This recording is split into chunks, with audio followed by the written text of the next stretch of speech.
আসসালামু আলাইকুম ওয়া রাহমাতুল্লাহ। দিন ও ধর্মের জ্ঞান এই ইসলামিক চ্যানেলটির পক্ষ থেকে জানাই আন্তরিক শুভেচ্ছা। গ্রীষ্মকালে যখন প্রচন্ড গরম পড়ে তখন মানুষ ও পশু পাখির পক্ষে জীবন ধারণে সমস্যা হয়ে যায়। কখনো কখনো এর তীব্রতা অত্যাধিক হয়, যা খুবই কষ্টদায়ক। কিন্তু কেন এমন হয়? হযরত আবু হুরায়রা রাদিয়াল্লাহু আনহু থেকে বর্ণিত, রাসূলুল্লাহ সাল্লাল্লাহু আলাইহি ওয়াসাল্লাম বলেন, জাহান্নাম তার রবের কাছে অভিযোগ করে বলে, হে রব, আমার এক অংশ অন্য অংশকে খেয়ে ফেলছে। মহান আল্লাহ তাআলা তখন তাকে দুটি নিঃশ্বাস ফেলার অনুমতি দেন। একটি নিঃশ্বাস শীতকালে, আরেকটি গ্রীষ্মকালে। শীত ও গ্রীষ্মের ব্যাপারে হাদিসের ব্যাখ্যা হলো, শীত ও গ্রীষ্মের তীব্রতা আসে জাহান্নামের নিঃশ্বাস থেকেই। এই কারণে তোমরা গরমের তীব্রতা এবং শীতের তীব্রতা পেয়ে থাকো। সহিহ বুখারী। আরবের মরু এলাকায় উত্তপ্ত বালু ও মরু ঝড়ের কারণে সেখানে ভীষণ গরম দেখা দিত। তাই রাসূলুল্লাহ সাল্লাল্লাহু আলাইহি সাল্লাম জোহরের নামাজ কিছুটা বিলম্বে আদায় করতেন। এজন্য গরম বেশি পড়লে জোহরের নামাজ দেরিতে পড়া সুন্নত। হযরত আবু জার রাদিয়াল্লাহু আনহু বলেন, এক সফরে আমরা আল্লাহ রাসূল সাল্লাল্লাহু আলাইহি সাল্লামের সঙ্গে ছিলাম। এক সময় মুয়াজ্জিন জোহরের আজান দিতে চেয়েছিল।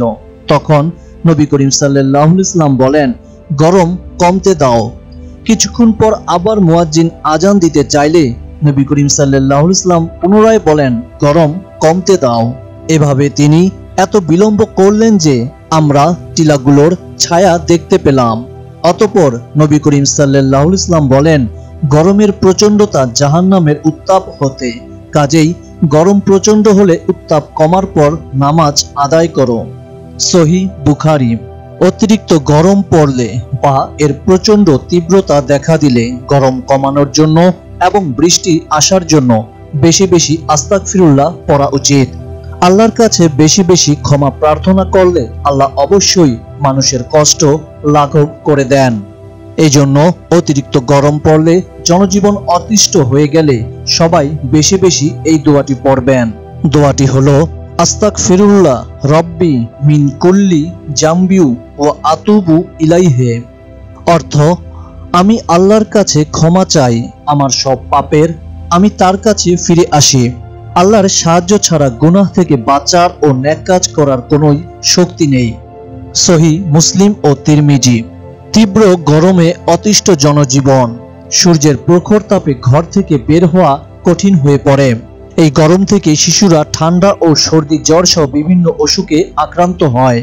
বয়স্ক মানুষরাও ছোট ছোট নানা অসুখে আক্রান্ত হয়। এই পরিস্থিতিতে অসুস্থ মানুষ সহ অনেকেরই ইবাদত বন্দেগী করা প্রায় অসাধ্য হয়ে পড়ে। তবে এই কঠিন সময়ে অনেকে সওয়াব লাভের সুযোগ রয়েছে। এমন কিছু আমল রয়েছে যেসব আমলের ফলে মহান আল্লাহ তাআলা বান্দাকে পুণ্য দেন। কেউ অসুস্থ হলে তার সেবা করা। সাওবান রাদিয়াল্লাহু আনহু থেকে বর্ণিত, হযরত মুহাম্মদ সাল্লাল্লাহু আলাইহি ওয়াসাল্লাম বলেছেন, কোনো মুসলমান কোনো অসুস্থ মুসলমান ভাইকে দেখতে গেলে সে সেখানে যতক্ষণ অবস্থান করে যেন জান্নাতের ফল আহরণ করতে থাকে। সহিহ তিরমিজি।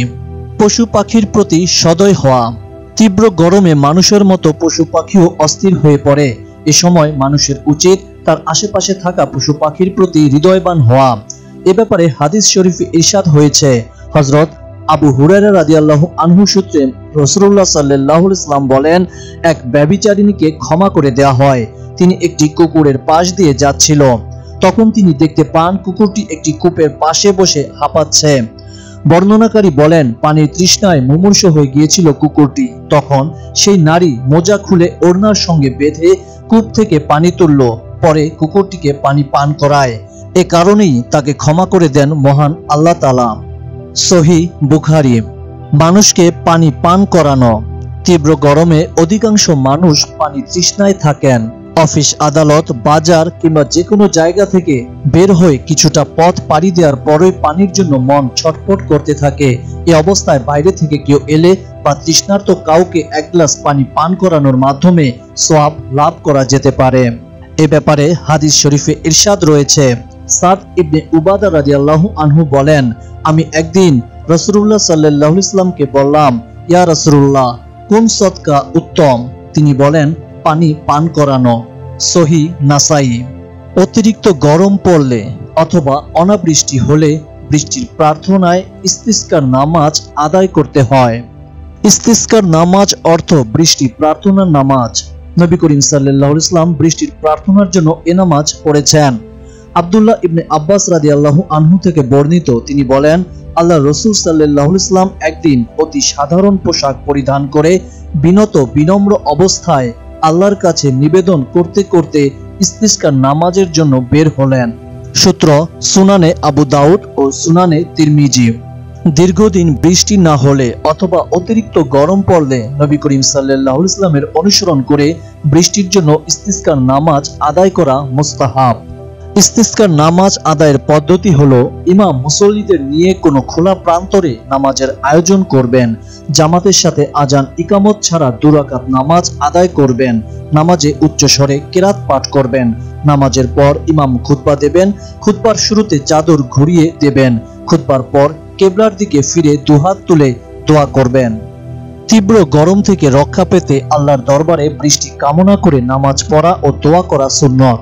ইসলামী পরিভাষায় এই দোয়ার নাম ইস্তিসকা বা সিক্তকরণের দোয়া এবং নামাজের নাম সালাতুল ইস্তিসকা বা বৃষ্টি কামনায় নামাজ।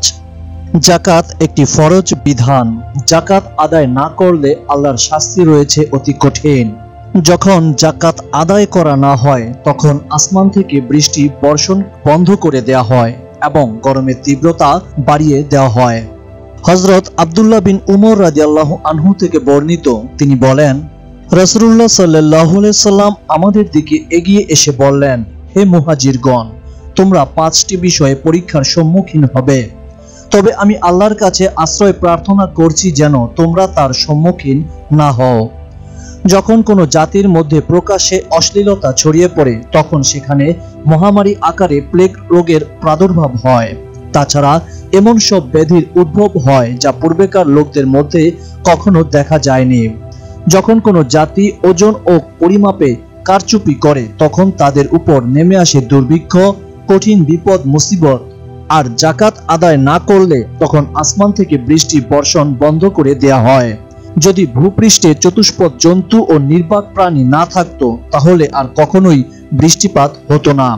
যখন কোনো জাতি আল্লাহ ও তার রাসূলের অঙ্গীকার ভঙ্গ করে তখন আল্লাহ তাদের উপর তাদের বিজাতীয় দুশমনকে ক্ষমতাসীন করেন এবং সে তাদের সহায় সম্পদ সবকিছু কেড়ে নেয়। যখন তোমাদের শাসকবর্গ আল্লাহর কিতাব মোতাবেক মীমাংসা করে না এবং আল্লাহর নাজিলকৃত বিধানকে গ্রহণ করে না তখন আল্লাহ তাদের পরস্পরের মধ্যে যুদ্ধ বাঁধিয়ে দেন। সূত্র সুনানে ইবনে মাজাহ।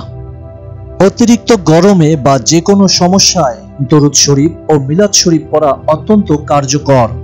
আল্লাহ তাআলা দরুদ শরীফ ও মিলাদ শরীফের মাধ্যমে রহমত দান করেন।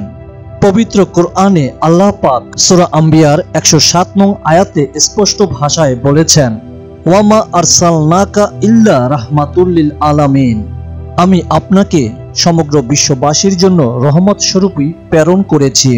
তাই নবীজি সাল্লাল্লাহু আলাইহি সাল্লামকে স্মরণের মাধ্যমে আল্লাহ পাক রহমত দান করে থাকেন।